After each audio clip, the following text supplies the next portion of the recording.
Maeneo mengine mahususi ya vipaumbele pamoja na ugharamiaji wa deni la serikali, mishahara stahiki za watumishi wa umma pamoja na ujenzi na ukarabati wa viwanja vya michezo kwa ajili ya AFCON. Aidha, nipende kuwafahamisha kuwa Tanzania kwa uchaguzi mkuu wa 2025 tutaugharamia kwa fedha zetu wenyewe, na zoezi hilo limekamilika.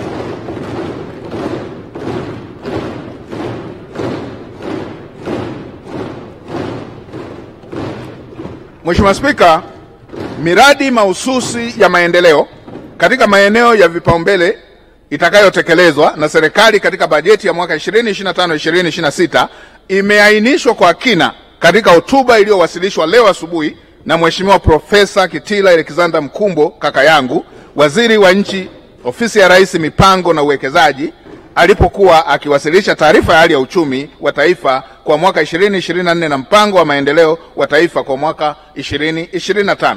Pamoja na hotuba yake, Mheshimiwa Spika, Mheshimiwa Waziri wa Nchi, Ofisi ya Rais, Mipango na Uwekezaji ameambatanisha taarifa ya tathmini ya baadhi ya miradi iliyofanywa tathmini ya athari za mabadiliko ya tabia nchi. Tathmini hii ilifanyika kwa lengo la kujiridhisha na uzingatiwaji wa masuala ya mazingira katika utekelezaji wa miradi.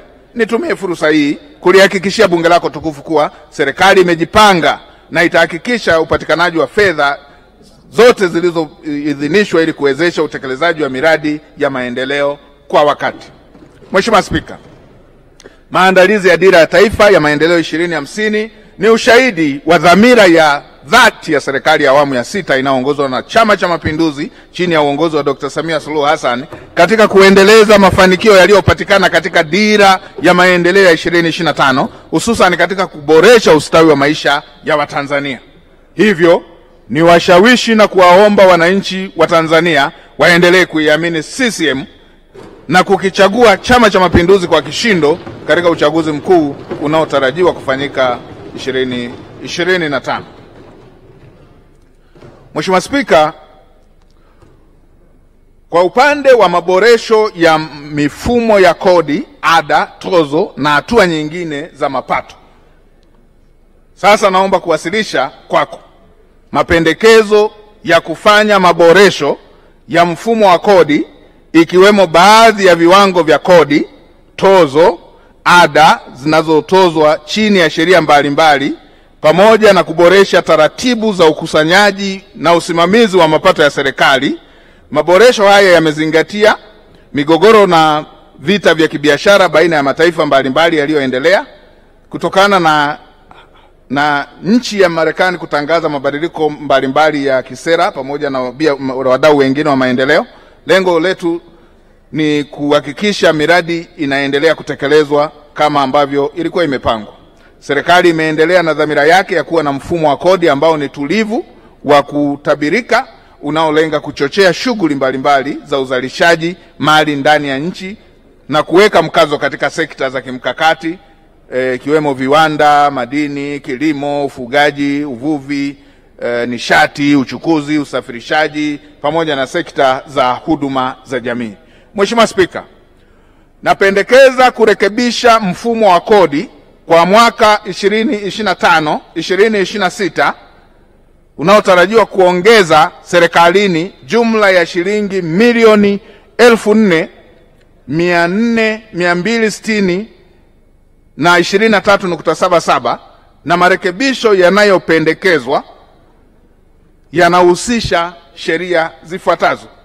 Mheshimiwa Spika, nimeorodhesha orodha ya sheria kwenye ukurasa wa 77 wa hotuba yangu na nitazipitia moja baada ya nyingine wakati nasoma marekebisho ninayoyapendekeza. Mheshimiwa Spika, sheria ya kodi ya ongezeko la thamani sura namba 148. Mheshimiwa Spika, napendekeza kufanya marekebisho kwenye sheria ya kodi ya ongezeko la thamani sura namba 148 kama ifuatavyo: kusamehe kodi ya ongezeko la thamani kwenye viuatilifu vinavyotambulika kwa HS codes 3808 6100 3808 6200 3808 6900. Lengo la hatua hii ni kuwapa unafuu wakulima wa kupata dawa za kuua wadudu mashambani, hivyo kuongeza uzalishaji wa mazao nchini, na hatua hii inaendana na kanuni za usawa wa utozaji kodi kwa kuwa viuatilifu vya aina nyingine vinasamehewa kodi hii. Mheshimiwa Spika, kusamehe kodi ya ongezeko la thamani kwenye miamala ya ununuzi wa bima mtawanyo reinsurance inayofanya baina ya kampuni za bima na zile za bima mtawanyo. Lengo la hatua hii ni kuongeza ushindani wa kampuni za ndani, kukuza sekta ya bima na kuhamasisha matumizi ya bima katika kukabiliana na majanga nchini.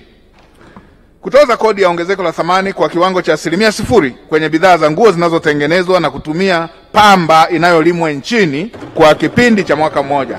Lengo la hatua hii ni kuleta unafuu kwa wakulima wa pamba na viwanda vinavyotengeneza nguo nchini, hasa katika kipindi cha mvutano wa kibiashara baina ya mataifa makubwa hapa duniani. Kutoza kodi ya ongezeko la thamani kwa kiwango cha 0% kwenye mbolea inayozalishwa ndani ya nchi kwa kipindi cha miaka mitatu. Lengo la hatua hii ni kuleta unafuu kwa wakulima na walaji, hasa katika kipindi ambacho dunia imeingia kwenye mdororo wa kiuchumi. Kusamehe kodi ya ongezeko la thamani kwenye mafuta ya kula yanayozalishwa ndani ya nchi kwa kutumia mbegu zinazozalishwa hapa nchini kwa muda wa mwaka mmoja. Mheshimiwa Spika, hapo awali msamaha huu ulitolewa kwa kipindi cha mwaka mmoja kupitia sheria forodha ya mwaka 2024 na ukomo wake ulikuwa ni tarehe 30 Juni 2025. Lengo la hatua hii ni kuendelea kuleta unafuu wa bei ya mafuta ya kula nchini. Kufuta msamaha wa kodi kwenye ongezeko la thamani unaotolewa kwenye ununuaji na uagizaji wa gaming supply. Hatua hii inalenga kuleta usawa katika utozaji wa kodi kwa michezo mingine kama vile mpira wa miguu, iwapo katika wigo wa utozaji wa kodi na ongezeko la thamani. Hatua hii inatarajia kuongeza mapato ya serikali kwa kiasi cha shilingi milioni 322 na 22.5.